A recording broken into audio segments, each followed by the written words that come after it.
It's so hard to know what to make of this game, man.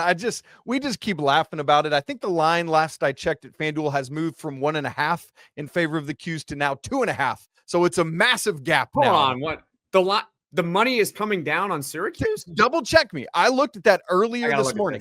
Yes, but I truly, that's what I'm pretty sure I saw. I live in Missouri. I'm having trouble accessing FanDuel right now because they're making changes, but that's what I saw. No, you're right. It's now 2.5 Syracuse on FanDuel. I'm surprised. This is honestly a game I wouldn't touch. Yeah, no. I'd stay far away from this one. What's the over-under? 45.5. Maybe I hit the under on that one. Like this legitimately, it's like watching Virginia basketball, except we say first team to 20 wins. Like that's a real possibility for this football game. But I don't know if either team's going to score 20. No, that's a real world. Like we were just talking about it for this week's ACC squad show. Was it Wake beat SMU 13-12 last week or something like that? Mm-hmm. Like that's what we're talking about for this football game, Jackson. So as you look at a world where Syracuse wins this football game, we've talked about the of the quarterback situation. Is it the defense? Is it the offense figures out some kind of wrinkle with the new system? What is it that could allow the Orange to take this thing home? I think the uncertainty of quarterback could maybe be a sign that trick plays could be coming, where it could potentially open up the possibility of explosive plays as well, because you can maybe catch North Carolina off guard. And if you catch North Carolina off guard and all of a sudden someone comes wide open, well, the guy's wide open, and therefore you can get yourself a quick and easy touchdown in that way. So that's probably Syracuse's best path right now to doing anything on offense, because they have not shown over the past month that they can just go up and down the field. Like they really can't. Yeah. So they need to again. We see that. We're looking in the mirror as you say that. Yeah. It's the Spider-Man meme. It's just we're going back and forth at each other. It's just we're the same team right now. This is one of those games where I look at and say, I think it could be 17-14, but I don't even know if each team hits 17. Like it could be 10-7. This could be one of the most spooky Halloween games. I find it ironic it's on Halloween because this game is going to be spooky. Thank you. Dude. Like, I don't know. What do you think? I think, it's the world where we could have a special teams special play determines it. It could be a pick six or a scoop and score, like one of those type of games where, because both offenses are so, I'll use the word inept, somebody else has to do it, whether that's special teams, whether that's a defensive play. Maybe there's a bust, like you were saying. Maybe that could be what it is. I haven't seen on Carolina's quarterback side of things. I've been calling for Max Johnson to get reps since game one, essentially. I don't see a world in which Carolina is going to change their quarterback situation. So I think they're stubbornly going to keep rolling Gio Lopez out there to see if he can do something. There's been literally nothing to tell me that the offense is going to take encouraging steps forward.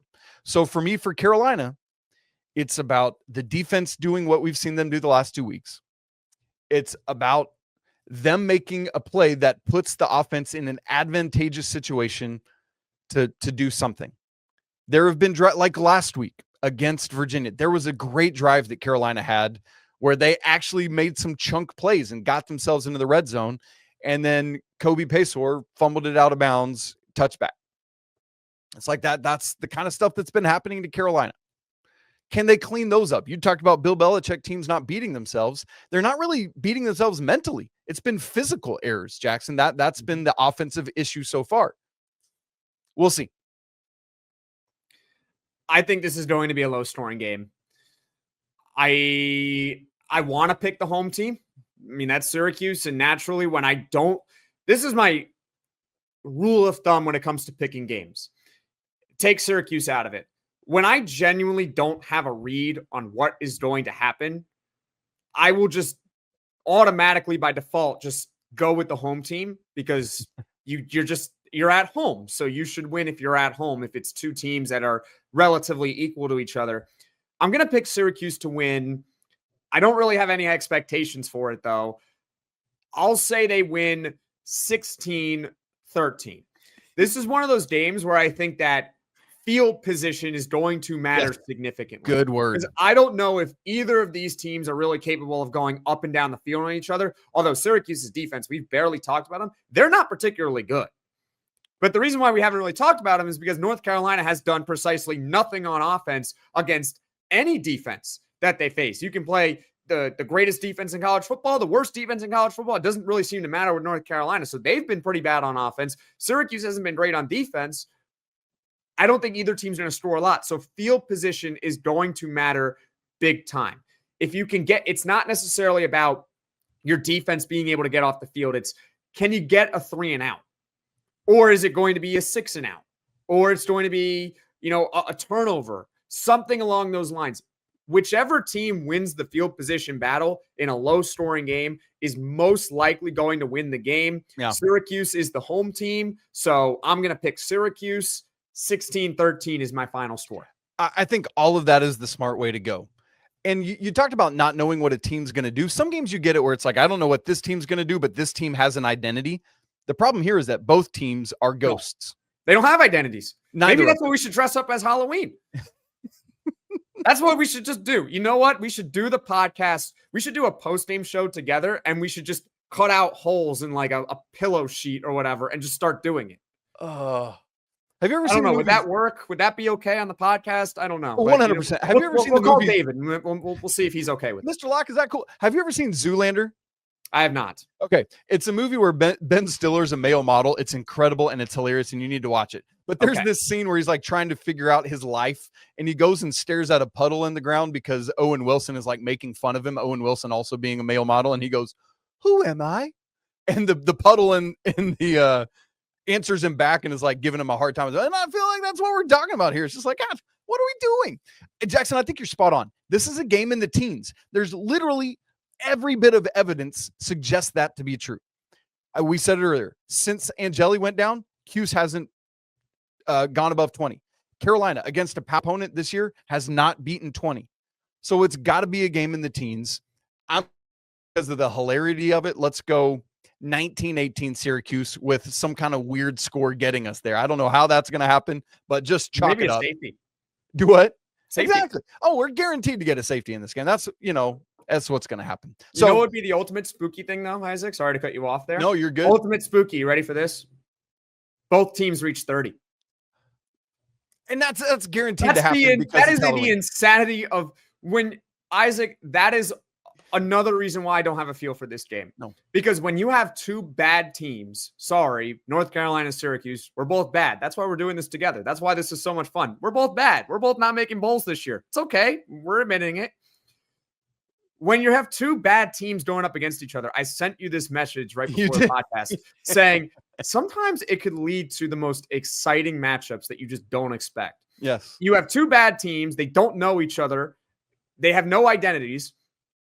Anything could happen. Would it surprise me truly if both teams just were like airing it out and now it's 35-31? Like, not really, because these teams are awful. So what's the difference? It could be 35-31. Conventional wisdom would probably say low scoring game, but who knows? That's what's going to be so fun on Friday night. I'm going to enjoy watching this game between two bad teams because genuinely no clue this is far better than watching Syracuse or watching North Carolina against a really good team because they're going to get slaughtered. This game, I think both fan bases have so much hope because we have no idea what is going to happen. I'll tell you what, Jackson, I'm going to get home from trick-or-treating with my kids. I'm going to steal some of their candy, daddy tax, we like to call it in the Shade household. And I'm going to just prop up and watch this thing, be taking my notes for the postcast, the live postcast. Will you be going live after the game? I don't typically go live, and also it'll be super duper late at night by the time. And there's other people in this household right now, so I don't know if they want to deal with a live show, but I will definitely be doing a postcast for it. Love it. Well, I live in Central Time, and it won't be quite as late, so we'll take that and run with it. And I guess we'll be in what tonight is game. Yeah, I think it'll be game 6 of the World Series that night as well. Am I thinking correctly? Yeah, and that game 6 guaranteed to happen now. Yeah, since the Blue Jays won on Tuesday night. So anyway, Jackson, I love the distinction between like a good game and a close game. This game, as you said, could be exciting and it could be close, but it's two bad teams. So good game would mean two good teams. But I like the distinction of close game, entertaining game. Who knows what's going to happen? That's so much of the fun of it. It's been great to be together for this crossover. We've both got this game being in the teens with Syracuse winning ever so slightly. And that would be the cruel irony for the Tar Heels if they lose by inches yet again, but guaranteed to happen in this wacky season.